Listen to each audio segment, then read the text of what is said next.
Today we are starting number theory and it's your first chapter, divisibility. What about divisibility? What's a divisibility? Divisibility is that if we say n is divisible by p, then n must be some multiple of p.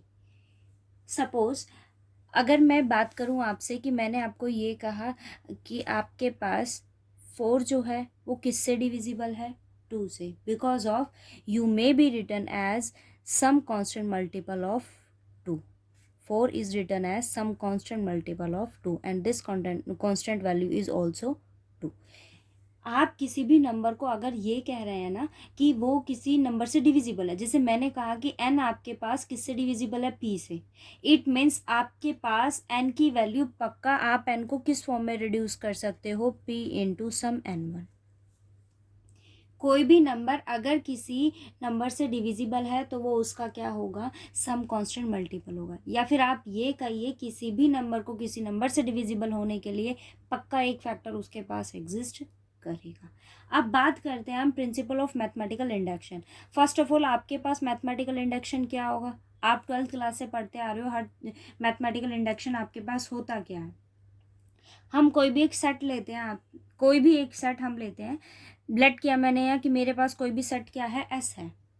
ठीक है, आपके पास ये जो S होगा वो contain positive integer ये होता है आपके पास. इसकी जो सेट होता है हम क्या लेते हैं, ये पॉजिटिव इंटीजर.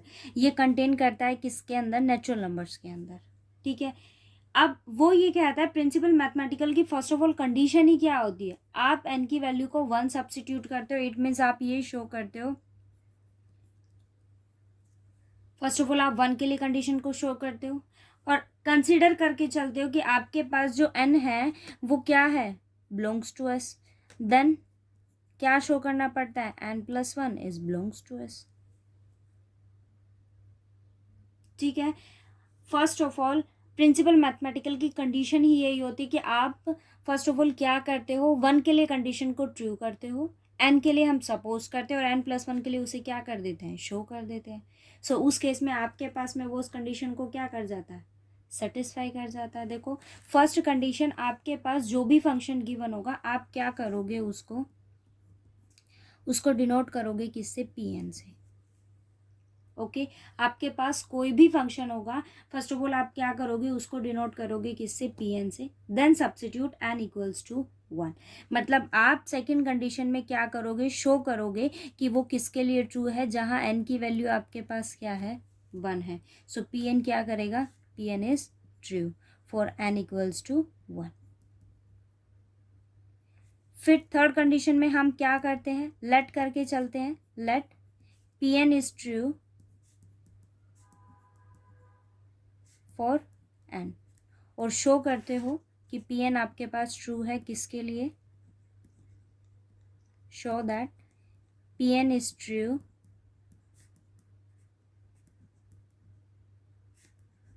For n+1. यही प्रिंसिपल मैथमेटिकल की कंडीशन होती है और आपको यही कंडीशन अप्लाई करनी होगी. देखो सपोज मेरे पास कोई भी एक एग्जाम्पल है, 3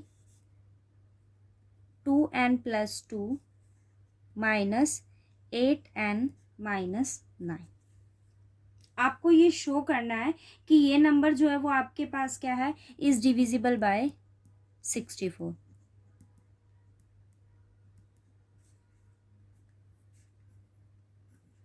किससे डिविजिबल होगा ये, 64. इट मीन्स आपको ये शो करना होगा कि ये डिजिट जो है वो आपके पास क्या है, 64 का मल्टीपल होगी. सो फर्स्ट ऑफ ऑल हम क्या करेंगे, लेट करेंगे pn equals to 3 2n+2 minus 8n-9. Now substitute n equals to 1. If we substitute here 1, then 2 into 1 is 2, 2 plus 2 is 4, minus 8 minus 9. अब आप इसको सॉल्व कीजिए, क्या वैल्यू आ गई मेरे पास, 64. 64 is divisible by 64. So condition किसके लिए ट्रू हो गई, n के लिए. सो pn इज ट्रू किसके लिए, जब आपके पास n की वैल्यू क्या है, 1 है. नाउ अब सेकंड केस पर आओ, हम क्या करते हैं, लेट करते हैं कि आपके पास, लेट किया मैंने कि पी एन आपके पास क्या है, ट्रू है। It means P N is equals to 3 2n + 2 - 8n - 9 is divisible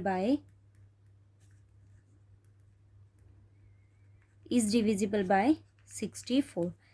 अब मैंने अभी आपको बताया कि अगर कोई नंबर किसी नंबर से डिविजिबल है, then you may be write it as some multiple of this number. It means आपने कहा, लेट किया कि ये नंबर किससे डिविजिबल है, 64, देन दिस नंबर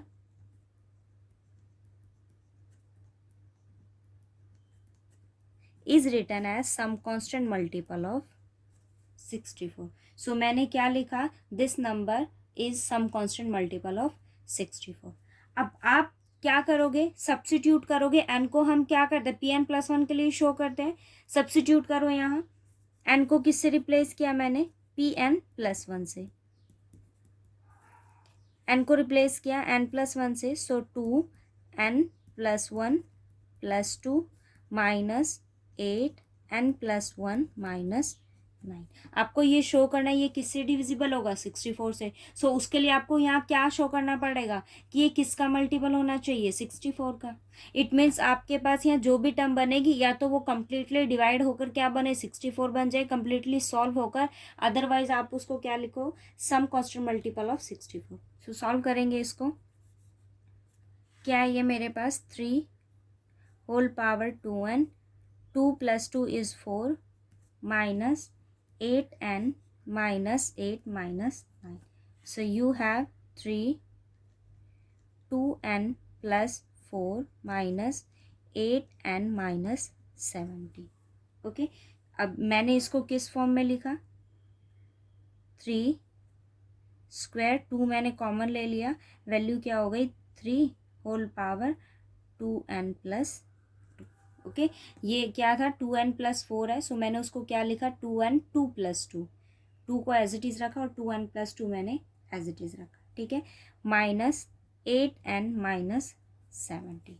अब आप इसको सॉल्व कीजिए कि आपके पास इस पूरे टर्म्स में, पूरे टर्म से क्या चीज़ कॉमन आनी चाहिए, 64 आपके पास यहाँ कॉमन आना चाहिए कि आपके पास जो भी ये गिवन इक्वेशन है, आप उसको किस फॉर्म में रिड्यूस कर सको, 64 में रिड्यूस कर सको, ठीक है। मतलब उस पूरे टर्म में आपके पास क्या चीज़ कॉमन आनी चाहिए, 64 कॉमन आना चाहिए। 64 कॉमन आने के लिए आपके पास देखो, इस टर्म का क्या होना ज़रूरी है कि आपके पास 64 अगर कॉमन लोगे तो वो हर टर्म में से कॉमन होना चाहिए। ये क्या है मेरे पास, इसका मल्टीपल 9 है। अब देखो ज़रा इस टर्म को देखना और इन दोनों टर्म्स को देखना, मैंने इसको क्या कहा है, 64 के, ठीक है। यहाँ जो एक्स्ट्रा था मैंने उसको बाहर रखा, क्या है, 3n 2n + 2 as it is है। अब आपको यहाँ चाहिए 8n, 8n भी है मेरे पास, ठीक है। दूसरी चीज़, बट आपके पास यहाँ अगर इसका कोफिशिएंट 9 है, इट मीन्स अगर मैं इस टर्म में से 9 कॉमन लूँ इसको 64 के बनाने के लिए, सो ये भी 9 का मल्टीपल होना चाहिए, ठीक है। सो मैंने यहाँ क्या किया,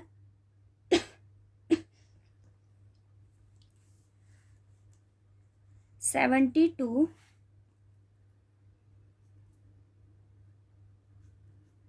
n इसको ऐड किया और इसी टर्म को मैंने क्या कर दिया, सब्ट्रैक्ट कर दिया, ठीक है। सेकंड कंडीशन आपके पास ये है कि मेरे पास इस टर्म से भी देखो, यहाँ मेरे पास 9 है, बट अगर ये, मैं अभी बताती हूँ आपको कि ये सब मैं क्यों कर रही हूँ।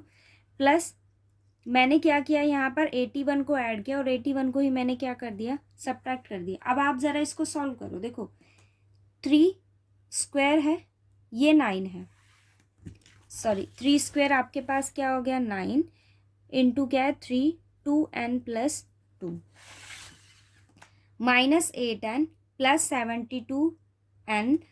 अब आपको यहाँ क्या चाहिए, 8, बट 8 आपके पास किसका मल्टीपल होना चाहिए, 9 का, ठीक है। और चाहिए कैसा, नेगेटिव चाहिए आपको। सो मैंने -72n को इस टर्म के साथ रखा, -72n। अब इसके अकॉर्डिंग ये कंडीशन देखो, आपको क्या चाहिए, -9, ठीक है। मैंने यहाँ क्या किया है, 81 को ऐड किया, 81 को ही सब्ट्रैक्ट किया है। 81 9 इंटू 9 नेगेटिव ही चाहिए, सो मैंने इसके साथ किसको रखा, -81। अब आपके पास क्या क्या रह गया, -8 N, 72 positive N, -17 N plus 81। इस टर्म को भी मैंने यहाँ लिखा -8 N plus 72 N and plus 81 -17। ठीक है, ये टर्म 9 कॉमन लो, सो वैल्यू क्या आ गई 3, 2n प्लस 2 -8n -9।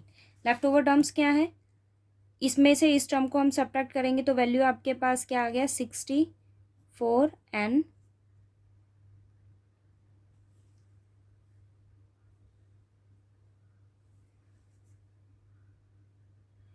ये मेरे पास है 81 -17। ठीक है, 81 -17, तो ये वैल्यू आपके पास क्या हो गई 64 हो गई। अब देखो ये क्या है 3 2n प्लस 2 -8n -9। अब यहाँ देखो 3 2n plus 2 -8n -9 equals to 64 के, इसकी वैल्यू को यहाँ सब्स्टिट्यूट करेंगे, सो 9 इंटू 64 के plus 64n plus 64, take 64 common, so you have 64 into 9k plus n plus 1। ये आपका सॉल्यूशन हो गया। देखो ये 64 का मल्टीपल हुआ ना, इट मीन्स आपके पास ये जो pn है वो किससे डिविजिबल हो गया, 64 से डिविजिबल हो गया।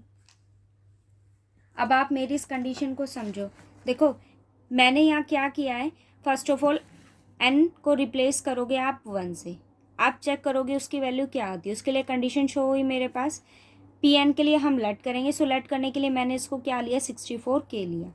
अब n को रिप्लेस किया किससे, n+1 से, n+1 से रिप्लेस किया तो आपको देखो ये 64k हमने लेट किया, सो इट मीन्स आपके पास यहाँ जो भी टर्म बनती है ना, आप क्या करोगे उसको कुछ इस फॉर्म में रिड्यूस करोगे कि आप उसको क्या लिख सको 64k। सो मैंने इसको यहाँ जो टर्म थी 2n प्लस 2 था, ये भी 3n 2n प्लस 2 है, बट इसका कोफिशिएंट क्या हो गया मेरे पास 9।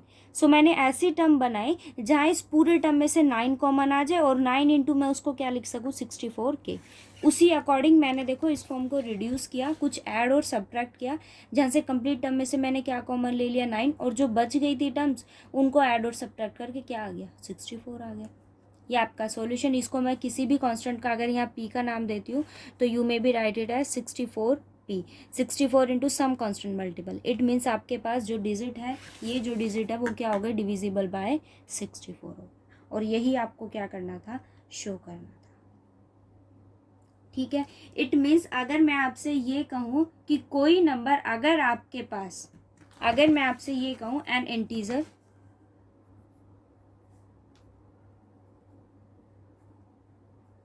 कोई भी नॉन जीरो वैल्यू होगी आपके पास, वो पॉजिटिव इंटीजर है सो नॉन जीरो होगा, is set to divide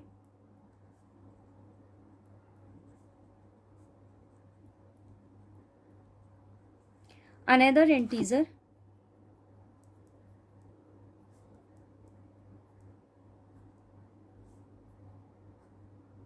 if another integer मैंने यहाँ क्या लिया है b, इफ देयर एग्जिस्ट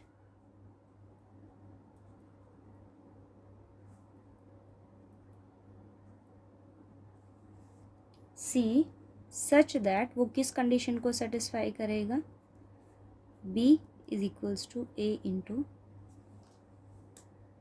ठीक है, आपने क्या कहा कि a set to be divide another integer b, A B को तभी डिवाइड करेगा, it means you may be write it b is equals to some constant multiple of a, आप b को क्या लिख सको some constant multiple of a। अब आप देख लो यहाँ से आपके पास a जो है वो किसको डिवाइड कर सकता है, b को, ठीक है, और ये जो कंडीशन होगी इसको आप किस फॉर्म में लिख सकते हो, may be return as a is divide, it means b is divisible by a. अगर b आपके पास a से डिविजिबल है then you may be write it b is equals to some constant multiple of a। Okay, b is divisible by, it said as b is divisible by a. Okay, इस statement की lines को अच्छे से समझना। आप यहाँ कह रहे हो कि a डिवाइड करता है b को, ऐसा हम कह सकते हैं। Then b is written as ac, इसको हम इस फॉर्म में लिखते हैं। आप या तो ये कहिए कि a divides to b, otherwise it may be say it as b is divisible by a, then b is written as ac। आपके पास जो b है वो कैसे रिटर्न होगा, ac की फॉर्म में रिटर्न होगा। ठीक है,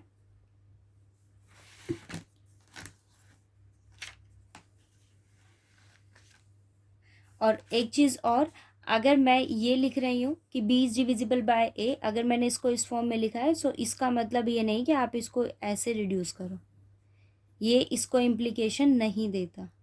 ठीक है, ये अलग मीनिंग मेन करता है आपके पास में, इसका अलग मीनिंग होता है। ठीक है, A B is divisible by A, it doesn't mean A by B, इसका मतलब ये नहीं है आपके पास। एक चीज और देखो, आपके पास अगर कोई भी नंबर है, कोई भी नंबर से मतलब कोई भी इंटीजर अगर आप ले रहे हो, सो अगर मैं आपसे ये कहूँ 1, ठीक है, आपको पता है 1 हर इंटीजर को डिवाइड कर सकता है, करता है। मैंने ये कहा कि 1 हर इंटीजर को क्या करता है, डिवाइड। 1 ए की जी वैल्यू मैंने क्या ली है, 1 is said to divide another integer, any integer. 1 जो है वो एनी इंटीजर को डिवाइड कर सकता है, बिकॉज ऑफ अगर आप कोई भी इंटीजर ले रहे हो तो उस इंटीजर को मैं 1 का मल्टीपल n ही ले लो, हमेशा ये कंडीशन सेटिस्फाई होगी ना। इट मीन्स आपके पास जो 1 होगा वो एवरी इंटीजर को क्या करेगा, डिवाइड करेगा। एवरी इंटीजर को वो क्या करेगा, डिवाइड करेगा। और एवरी इंटीजर इट डिवाइड्स 0, हर इंटीजर 0 को क्या करता है, डिवाइड करता है, because of 0 is written as, आप कोई भी इंटीजर ले लो, अगर मैंने उसको ये लिख दिया ना, इट मीन्स आपके पास वो उसको क्या करता है, डिवाइड करता है। ए आपके पास या नॉन ज़ीरो होना चाहिए, ए है ही नॉन ज़ीरो। ठीक है, सो इन दोनों की कंडीशन को आप याद रखना कि आपके पास जो 1 होता है वो डिवाइड्स करता है किसको, एवरी इंटीजर। ओके, और 0 के लिए क्या कंडीशन होती है, एवरी इंटीजर डिवाइड्स 0। ठीक है, हर 1 जो है वो हर इंटीजर को क्या करता है, डिवाइड, और 0 डिवाइड करता है, एवरी इंटीजर डिवाइड करते हैं किसको, 0 को। ठीक है, और ये तो कंडीशन आपको पता ही होगी कि ए जो है वो हमेशा किसको डिवाइड करता है, ए को डिवाइड करता है।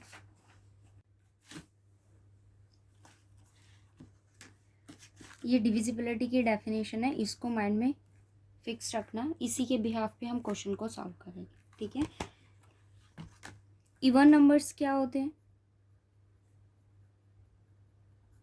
इवन नंबर्स वो होते हैं विच नंबर्स इज डिविजिबल बाय 2, जो आपके पास किससे डिविजिबल हो जाए, divisible by 2।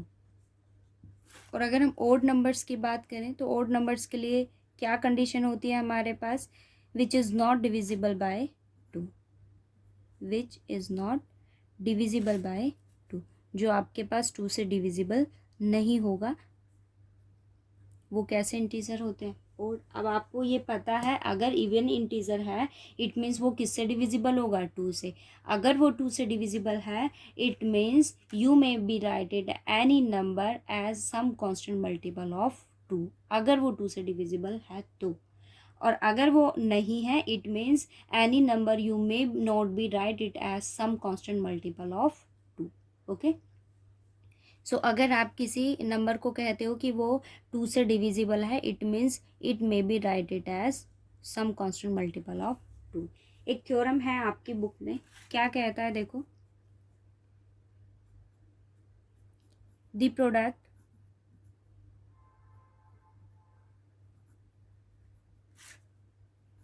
Of 2 even numbers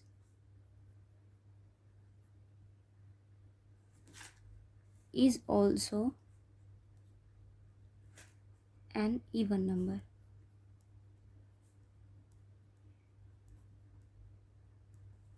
ठीक है, वो कहता है आपके पास 2 इवन नंबर है, आपको क्या शो करना है कि उनका प्रोडक्ट भी आपके पास क्या रहे, इवन नंबर है। सो मैंने क्या लिया, लेट किया A and B both are even. So अगर A और B दोनों आपके पास कैसे हैं, both are even,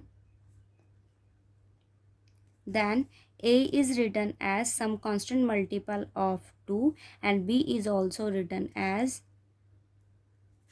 some constant multiple of 2. अब आपको क्या फाइंड आउट करना है, दोनों का product. So A into B is written as 2k1 and 2k2.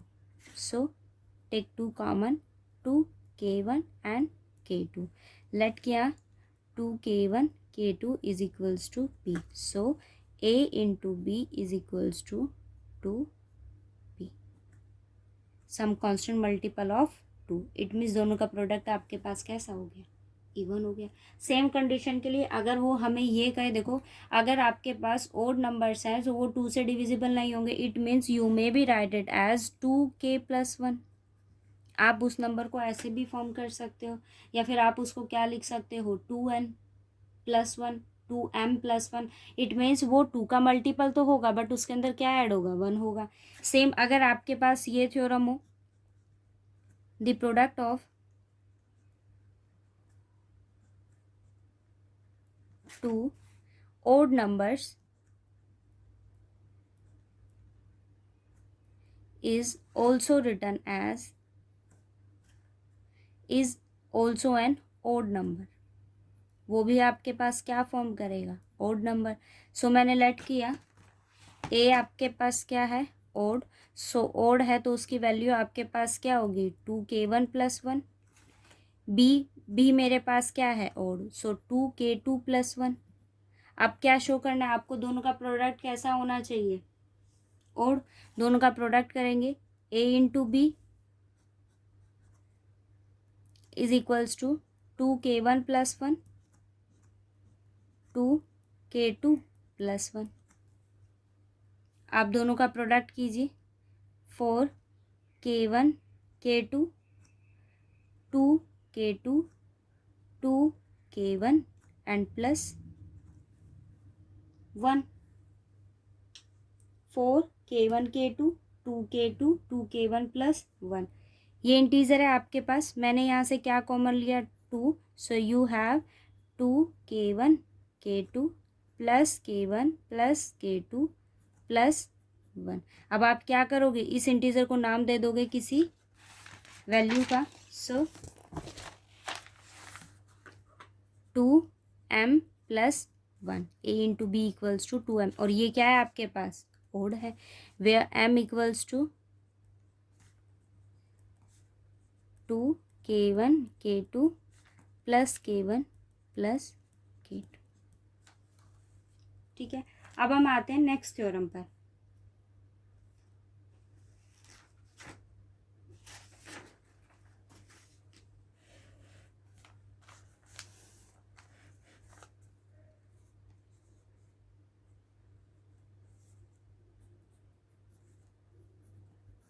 देखो, if A is a divisor of B and B is a divisor of C, then you have to show that A is a divisor of C. Okay, आपको ये given है कि A जो है वो आपके पास क्या है, divisor of B and B is a divisor of C, then you have to show that A is a divisor of C. Now proof देखो, आपके पास A क्या है, डिवाइजर ऑफ B है, then A is a divisor of B. It is given that, so A B का divisor है, then B is written as some constant multiple of A. Second condition आपके पास क्या है, B is a divisor of C, then C is written as some constant multiple of B. Okay, आपको क्या show करना है कि A is a divisor of C. You have B equals to some constant multiple of A and C is equals to some constant multiple of B. ये क्या है आपके पास, C equals to B K2 and the value of B is here A K1 equals to into K2. So C equals to A K1 K2, and let K1 into K2 is B. So C equals to some constant multiple of A. It means आपके पास A is a divisor of C. यही हमें show करना था. ठीक है. Number theory आपका, मैं उसे इजी भी नहीं कहूँगी और मैं उसे टफ भी नहीं कहूँगी. ठीक है. बहुत अच्छा पेपर है ये, इंटरेस्टिंग पेपर है, और ये आपके आगे काम आने वाली चीज़ है. ऐसा नहीं है बेकार. खैर बेकार तो कुछ भी नहीं जाता, नॉलेज कभी बेकार नहीं जाती. और बट ये है कि आपके बेसिक कॉन्सेप्ट में हर जगह मोस्ट ऑफ ये आपके पास यूज़ होगा. ठीक है. बहुत इंटरेस्टिंग पेपर है ये आपका, पढ़ोगे तो अच्छा लगेगा. नेक्स्ट थ्योरम देखो क्या कहता है वो.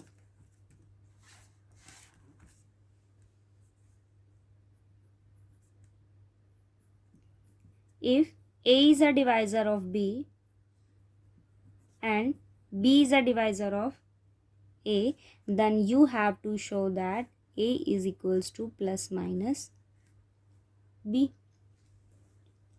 A is a divisor of B, then B is written as some constant multiple of A. B is written as some constant multiple of A, and B is a divisor of A. Then A is written as some constant multiple of B. Okay. आपके पास क्या है, B equals to, because of A is a divisor of B, then B is equals to some constant multiple of A, and B is a divisor of A, then A is written as some constant multiple of B. Now substitute the value of A here. So you have B equals to K1 into A, but the value of A is K2B. Okay, so you have B K1 K2 into B. It means you have K1 K2 equals to 1. अब देखो, दो का product आपके पास क्या होना चाहिए, 1. हम यहाँ जो भी सेट लेते हैं वो कहाँ से लेते हैं, नेचुरल नंबर से लेते हैं. इट मीन्स आपके पास ये कंडीशन सेटिस्फाई होगी, या तो K की वैल्यू आपके पास 1 हो सकती है, या फिर इनकी वैल्यू क्या हो सकती है, -1 हो सकती है. Because of 1 into 1 is equals to 1, and -1 into -1 is also a 1. So it means आपके पास या तो K1 की वैल्यू क्या होगी, 1 होगी. अगर ये 1 है तो इसे भी 1 होना पड़ेगा. ये -1 है, so it must be -1. Okay. It means you have, दोनों में से किसी भी वैल्यू में सब्स्टिट्यूट करो. आपके पास यहाँ दो कंडीशन आई है, या तो K1 ले लो या फिर K2 ले लो. दोनों की वैल्यू या तो +1 होगी या फिर -1 होगी. सब्स्टिट्यूट कर दो, then you have A equals to plus minus B. ये मुझे शो करना था. ठीक है. इतनी भी टफ नहीं है. नेक्स्ट थ्योरम देखो वो क्या कहता है आपको. If A is a divisor of B, then you have to show that A is a divisor of B K. K is an integer. आपको ये शो करना है A is a divisor of B, then you have to show that A is a divisor of B K. If A is a divisor of B, then B is equals to some constant multiple of A. यहाँ K था तो मैंने K1 let किया. B equals to some constant multiple of A. But आपको show किसके लिए करना है, B K के लिए. मैंने कंप्लीट इक्वेशन को किससे मल्टीप्लाई किया, K से. K K1 A. So B K equals to, अब देखो आपको शो क्या करना है, B K is divisible by A. B K किससे डिविजिबल होगा, A से डिविजिबल होगा. It means you have to show that कि B K equals to some constant multiple of A. So मैंने क्या किया, K1 इंटू K को, K1 into K1 is named as B. So you have B K equals to some constant multiple of A. It means B K is divisible by A and A is a divisor of B K. ये आपको show करना था. ठीक है. Theorem देखो इतना tough नहीं है कि आप इसे कर नहीं सको, बट ट्राई करना कि मैंने जो भी आपको यहाँ थ्योरम करवा रही हूँ आप उसको फिर से रीड करो. जहाँ आपको प्रॉब्लम क्रिएट हो वो हम डिस्कस कर लेंगे. ये इवन और ऑड के लिए थी आपके पास. ये इवन के लिए, ये ओड के लिए। तो एक आर्टिकल आपके पास पक्का ऐसा होगा जिसमें इवन और ओड को आपको शो करना होगा कि वो क्या इंटीजर आपके पास प्रेजेंट करते हैं। ठीक है, ये डिविजिबिलिटी का हमने आज एक क्वेश्चन, एक एग्जांपल ट्राई किया था। इसके अकॉर्डिंग आपके पास एग्जांपल होंगे, आप उनको ट्राई करना, जो भी डाउट हो फिर वो हम डिस्कस कर लेंगे। ठीक है, एक थ्योरम और,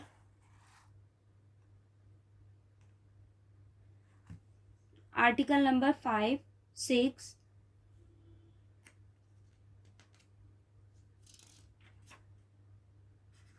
एंड 7, ये आपका होमवर्क है।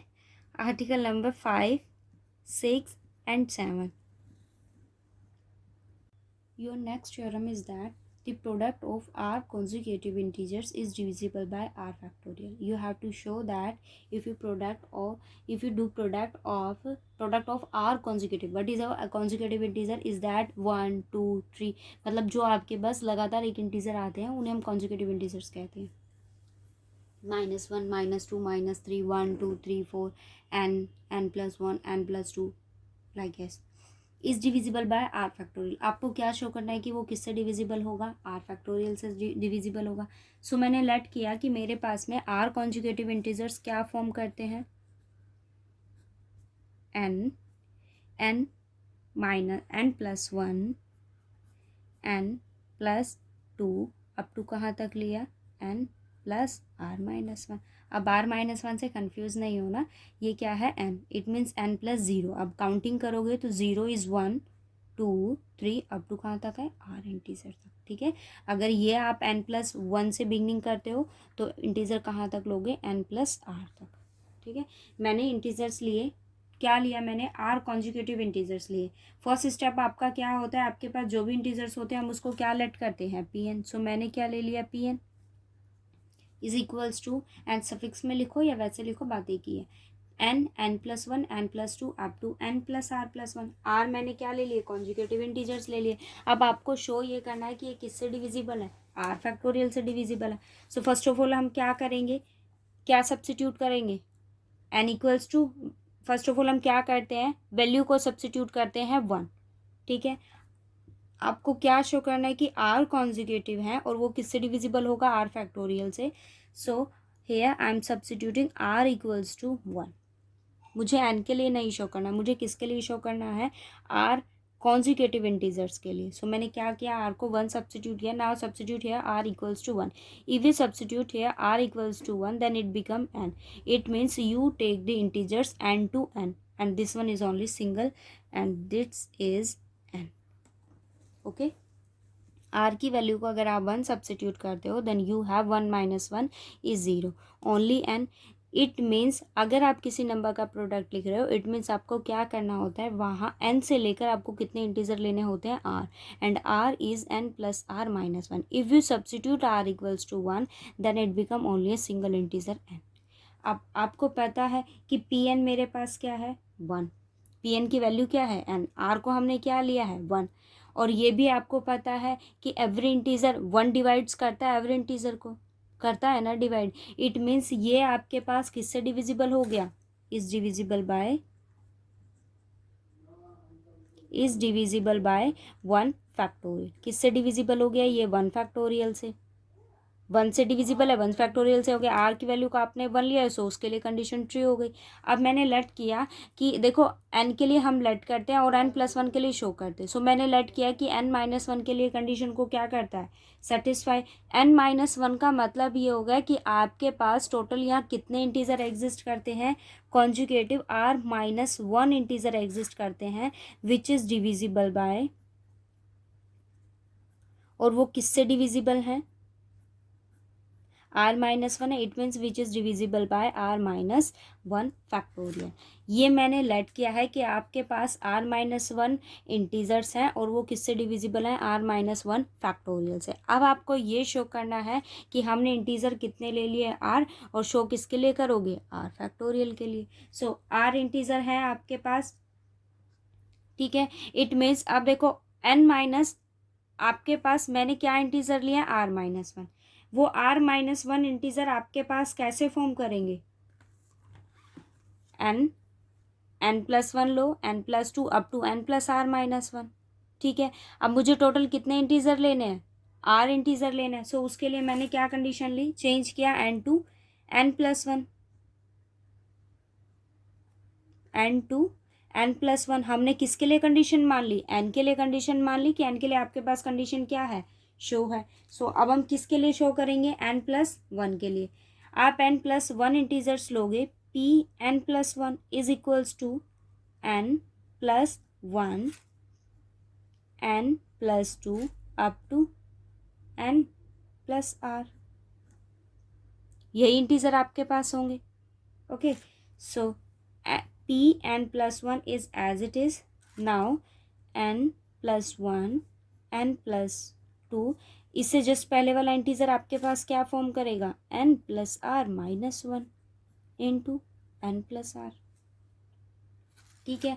मैंने क्या किया, इस कंप्लीट इंटीजर को, देखो ये n का मल्टीपल था, मैंने क्या किया, इस कंप्लीट टर्म को किससे मल्टीप्लाई किया, n से। So you have n(p(n+1) is equals to n+1 n+2 up to n+r-1 and n+r। Okay, now अब आप इस टर्म को देखो, ये वैल्यू किसकी है आपके पास, pn की वैल्यू है ना। So p(n+1) is equals to pn and n+r। Okay, so it return as n(pn plus r pn). So you have n(pn+1) minus n(pn) is equals to rpn। यहाँ से क्या टर्म आपके पास कॉमन आएगी, n। So p(n+1) minus pn is equals to r/n and pn। Okay, r/n pn है। What's the value of pn is, value of pn is n into n+1 n+2 up to n+r. So substitute here, r/n is as it is, value of pn is n+1 n+2 up to n+r-1। आप आपके पास यहाँ divide में क्या है, n। If n is cancelled by n, so you have r into n+1 n+2 plus up to n+r-1। Okay, अब ये value आपके पास क्या है, मैंने लेट किया कि ये मेरे पास, देखो अगर आप यहाँ काउंट करो तो टोटल कितने इंटीजर आपके पास है, 1 2 अप टू r-1 इंटीजर है ना। और r-1 इंटीजर के लिए हमने क्या कंडीशन लेट किया कि वो किससे डिविजिबल है, r-1 फैक्टोरियल से डिविजिबल है ना। आपके पास r-1 जो टर्म्स है वो टोटल किससे डिविजिबल है, r-1 फैक्टोरियल से डिविजिबल है। सो मैंने इसको लेट किया कि p को मैं क्या लिख रही हूँ, p(n+1) minus pn is equals to r into capital P। Here capital P is formed as r-1 integer which is divisible by r-1 factorial. Okay, अगर वो से डिविजिबल है then pb is written as some constant multiple of r-1 factorial। now substitute this value here। so p(n+1) minus pn is equals to k, ये क्या है, r-1 factorial। okay, r into r-1 factorial, value of this is r factorial। so you have pn-1 minus pn some constant multiple of r factorial। it means pn+1 minus pn is divisible by r factorial। वो किससे divisible हो गया, r factorial से। now substitute here, यहाँ आप substitute करो n की value को 1। so you have p2 minus p1 is divisible by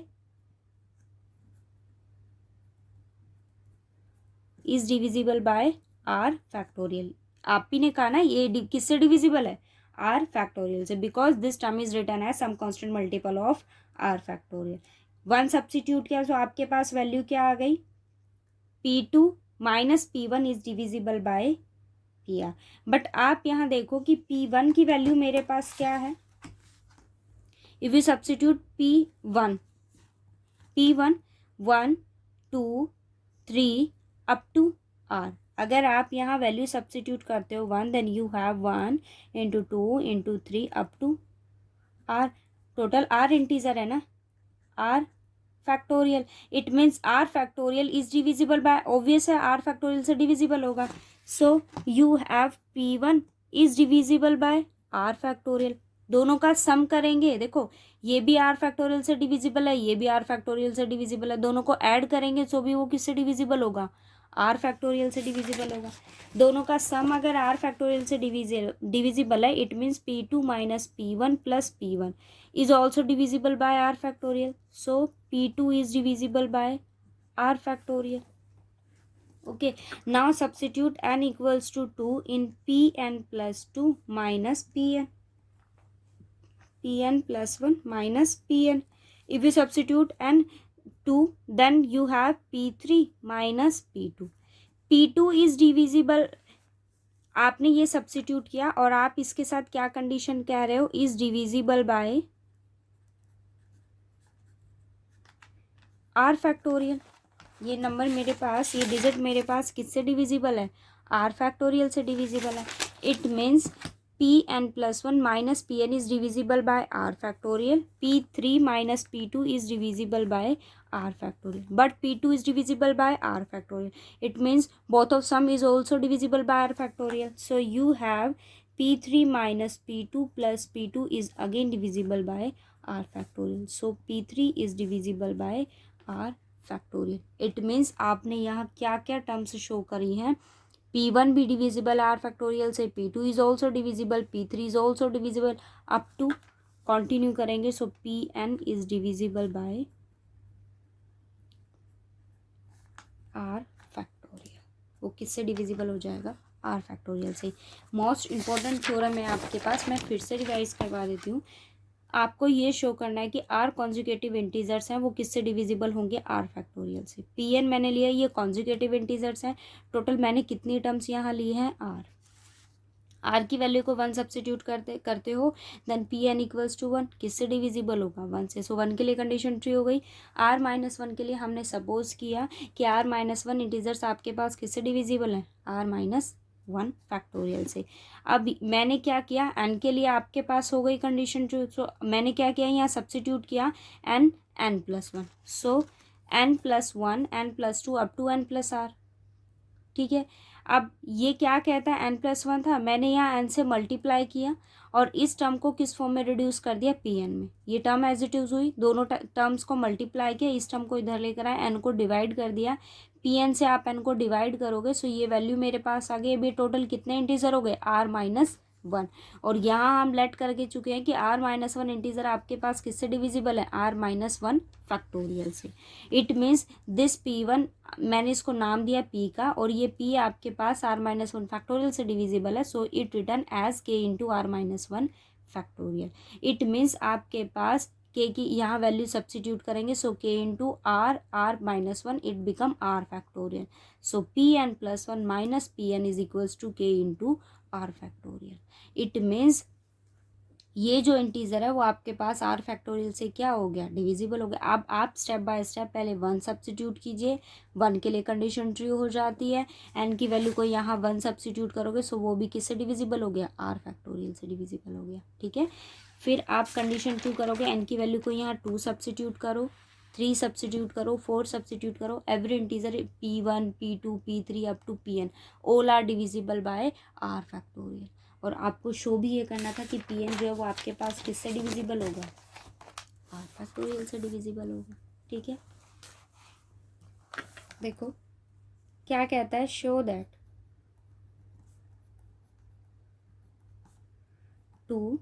2n plus 1 is divisible bye 5. वो कहता है ये किससे डिविजिबल होगा, 5 से. यहाँ पर n आपके पास कोई भी एक इंटीजर है. सो मैंने यहाँ क्या किया, आपके पास है 5 से आपको डिविजिबल शो करना है. इट मीन्स आपको ये इंटीजर क्या फॉर्म करवाना होगा, 5 का मल्टीपल. क्या लिया मैंने value, 2n plus 1. 2 square is 4, so 4n plus and 1 is return as 1n. अब ये वैल्यू आपके पास कैसे फॉर्म करती है, X N plus Y N. आप बाइनोमियल एक्सपेंशन यहाँ अप्लाई कीजिए, आपके पास ये क्या वैल्यू देगा, ए प्लस बी, और वैल्यू क्या आ जाएगी, X N minus one minus X N minus two Y, alternative sign में ये टर्म होगी, up to minus one whole power N minus one into Y N minus one. आप इसको open करो, मेरे पास क्या है, फोर एन है, Y X plus Y, so you have four plus one, four N minus one minus four N minus two, one plus four N minus three, one square up to minus one N minus one, one की power क्या हो जाएगी, N minus one. अब आपके पास जो भी term हो, फोर प्लस वन कितना हो गया, five, five into something, it means ये इंटीजर आपके पास किससे डिविजिबल हो गया, फाइव से। आपको यही शो करना था, ठीक है। सेम एज इट इज़ आपके पास नेक्स्ट एग्जाम्पल होगा, जिसके लिए आपको शो करना होगा three two N plus seven की ये इंटीजर आपके पास किससे डिविजिबल होगा, एट से। आप ट्राई करना, नहीं होगा तो फिर हम लोग उसको क्या कर लेंगे, डिस्कस कर लेंगे, ठीक है। जो भी डाउट हो देखो, और वन मोर थिंग, आपके पास जो नंबर थ्योरी में आर्टिकल्स हैं और एग्जाम्पल्स हैं, आप फर्स्ट ऑफ ऑल उनको अच्छे से करना, बिकॉज मोस्टली क्वेश्चंस आपके इसी में से बनते हैं। एक्सरसाइज में से रेयर होता है कि कोई क्वेश्चन आ जाए। ओडी का तो केस ही हो जाता है कि कई बार वो इंटीग्रेटिंग फैक्टर या फिर कोई टर्म्स अगर आपके पास रिप्लेस करके दे दे तो इंटीग्रेशन में आपको प्रॉब्लम हो सकती है। बट यहाँ ऐसा कुछ नहीं है, आप थ्योरेटिकल और एग्जाम्पल फर्स्ट ऑफ ऑल आप उन्हीं को अटैम्प्ट कीजिए, ठीक है। बहुत अच्छे से कीजिए, और ज़्यादा टफ नहीं है, इतना कुछ नहीं कि आप ये कह सको कि ये बुक तो बड़ी हार्ड है, ऐसा कुछ नहीं है, ठीक है। इसके एग्जाम्पल्स आप ट्राई करना, फिर जहाँ प्रॉब्लम होगी वहाँ हम डिस्कस कर लेंगे। एक लास्ट एग्जाम्पल और देखो क्या कहता है, prove that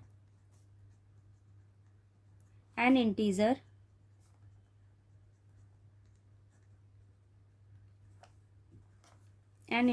is divisible by three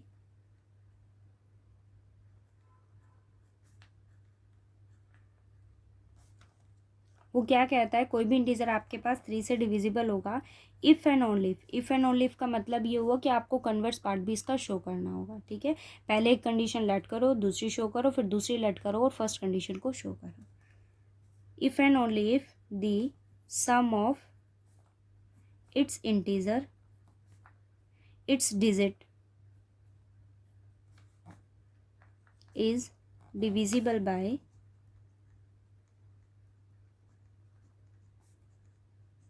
three, ठीक है। वैसे तो ये रिजल्ट होता है कि आप अगर किसी नंबर को ये चेक करना चाहते हो कि वो थ्री से डिविजिबल है या नहीं, सो जो भी नंबर होगा आप उसकी डिजिट्स को ऐड कीजिए, वो उनका सम अगर थ्री से डिविजिबल होता है तो वो नंबर भी थ्री से डिविजिबल हो जाएगा। इट मीन्स अगर मैं ये कहूँ आपसे कि मेरे पास 27 जो है वो थ्री से डिविजिबल, ये तो खैर आपको पता ही है, बट अगर 27 थ्री से डिविजिबल है, इट मीन्स 7 + 2 भी आपके पास किससे डिविजिबल होना चाहिए, थ्री से। Then this number is also divisible by three, ये आपको शो करनी। सो मैंने क्या किया, लेट किया, देखो डिजिट्स की उसने बात करी तो मैंने एक सेट ले लिया आपके पास पी, उस सेट के पास क्या है, एन डिजिट्स हैं। एन डिजिट्स मैंने क्या लेट की, A1 A2 up to AN digits हैं ये। इट मीन्स इनके इन टर्म्स में आपके पास वंस प्लेस वैल्यू भी होगी, सेकंड भी होगी, थर्ड भी होगी, up to nth place values होंगी, ठीक है। इट मीन्स ये वैल्यू ऐसे लिखो A2 A1, ये first place value unit first, फिर टेंस, ऐसे आपके पास यूनिट टेंस, फिर 100, फिर 1000, ऐसे प्लेस वैल्यूज आपके पास आएंगी, ठीक है।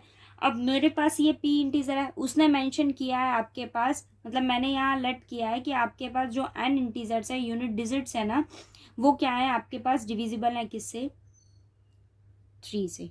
थ्री से क्या है वो डिविजिबल। अब आपको ये शो करना है कि इन डिजिट्स का अगर हम सम करें तो वो भी किससे डिविजिबल होगा, थ्री से।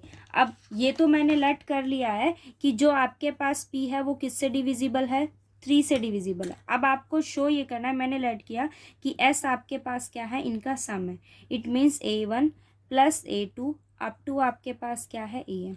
It means you have to show that कि S is divisible by three, okay, ये आपको क्या करना है, शो करना है। अब एक कंडीशन ये देखो कि P1 मेरे पास क्या है, it's an unit digit value, so it return as it's a tens place value, so it written as 10 into A2 and next one is 100 into A3 up to क्या होगा 10 होल पावर n माइनस 1, एक digit कम ही चलता है, ये 2 है तो ये 0, ये 3 है तो ये 2, n माइनस 1 और क्या आ गया an आ गया।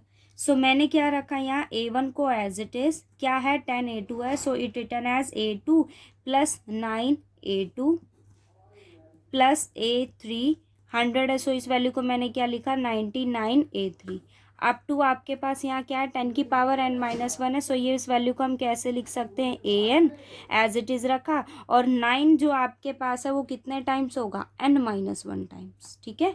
सो आपके पास वैल्यू क्या आ गई 9 up to n minus 1 times into an, ठीक है। अब आप देखो मैंने सिर्फ इसको ओपन किया और कुछ नहीं किया, A1 A2 को सेपरेटली रखो और जो 9 के कोफिशिएंट है उन टर्म्स को आप सेपरेटली रखो। सो वैल्यू क्या आ गई मेरे पास A1 plus A2 up to an, और जो 9 के कोफिशिएंट्स हैं उनको मैंने सेपरेटली रख के कॉमन ले लिया। देखो ये टर्म्स हैं आपके पास, यहाँ से मैंने 9 कॉमन लिया 9 A2, 9 कॉमन लोगे 11 A3 up to, so 9 A2 plus 11 A3 up to आपके पास क्या आ जाएगा an, और वहाँ आपके पास क्या है 1 1 1 कितने times n minus 1 times, okay. अब ये टर्म देखो, ये आपके पास क्या है सम, ठीक है। ये सम हमने किसको लेट किया था s को, ये सम हमने किसको लेट किया था s को, और जो डिजिट्स थी वो हमने क्या लेट की है p। इट मीन्स ये सम है तो ये वैल्यू आपके पास क्या हो गई s, ये मैंने कोई भी डिजिट ले ली t, सो मेरे पास क्या वैल्यू आ गई 9t, और हम लेकर क्या चल रहे थे यहाँ p, so you have p equals to s plus 90, it means p minus s equals to 90। आप क्या लिख रहे, दोनों नंबर्स का डिफरेंस जो है वो आपके पास किसका मल्टीपल है, some constant multiple of 9, it means आपके पास p माइनस s जो है वो किससे डिविजिबल हो गया 9 से। अगर ये 9 से डिविजिबल हो गया इट मीन्स ये किससे डिविजिबल होगा 3 से। इट मीन्स अगर दोनों इंटीजर्स का डिफरेंस आपके पास किससे डिविजिबल हो गया p माइनस s से डिविजिबल हो गया, बट 3 जो है वो आपके पास s जो है वो किससे डिविजिबल है 3 से। ये आपने शो किया है कि s जो है वो आपके पास किससे डिविजिबल है 3 से है, p minus S is also divisible by 3, तो दोनों का हम सम करेंगे तो वो भी आपके पास किससे डिविजिबल होगा 3 से ही डिविजिबल होगा। It means p is divisible by 3, और यही आपको क्या करना था शो करना था। इसका कन्वर्स पार्ट में आप क्या करोगे, p इज डिविजिबल बाय 3, आप 3 से उसको कन्वर्स पार्ट में मैंने लेट कर लिया कि वो उससे क्या p is divisible by 3, then मैंने यहाँ क्या किया s को ऐड किया, s को ही सब्ट्रैक्ट कर दिया। आपके पास वैल्यू क्या आ गई कि p minus 3 is divisible, p minus s is divisible by 3 and s is also divisible by 3। और मुझे शो भी क्या करना था कि अगर आपके पास p यानी कि नंबर ऑफ डिजिट्स अगर 3 से डिविजिबल है तो उनका सम भी आपके पास क्या होना चाहिए 3 से डिविजिबल होना चाहिए। मैंने यहाँ कुछ नहीं किया, आपके पास जो इंटीजर्स थे उनको डिजिट्स को पहले लेट किया और डिजिट्स को उनकी फॉर्म्स में लिखा। अगर यूनिट है तो एज इट इज़ रहेगा, टेंस है तो 10 इंटू A2 रहेगा, हंड्रेड्स है तो 100 इंटू A3 रहेगा, अप टू ऐसे वैल्यूज़ की फॉर्म में लिखा। 10 इसको मैंने ओपन किया और 9 के कोफिशिएंट्स बनाए, क्योंकि 9 के कोफिशिएंट से ये हो जाएगा। अगर 3 के बन सकते तो आप 3 के बना लो, बट यहाँ बन नहीं सकते, पॉसिबल नहीं है। सो मैंने किसके कोफिशिएंट्स बनाए या 9 के, और 9 यहाँ से क्या ले लिया कॉमन, 9 कॉमन ले लिया। इसी चीज़ का मैंने क्या किया एडवांटेज लिया, ठीक है। आपके पास ये 9 था, ये नंबर अगर 9 का सम मल्टीपल है इट मीन्स ये किससे डिविजिबल हो गया 9 से, और 9 से होगा तो ये किससे हो जाएगा 3 से डिविजिबल हो जाएगा। यही आपको शो करना था, ठीक है। आप ट्राई करना, जहाँ अगर आपको प्रॉब्लम होगी तो फिर हम वहाँ डिस्कस करें, ओके।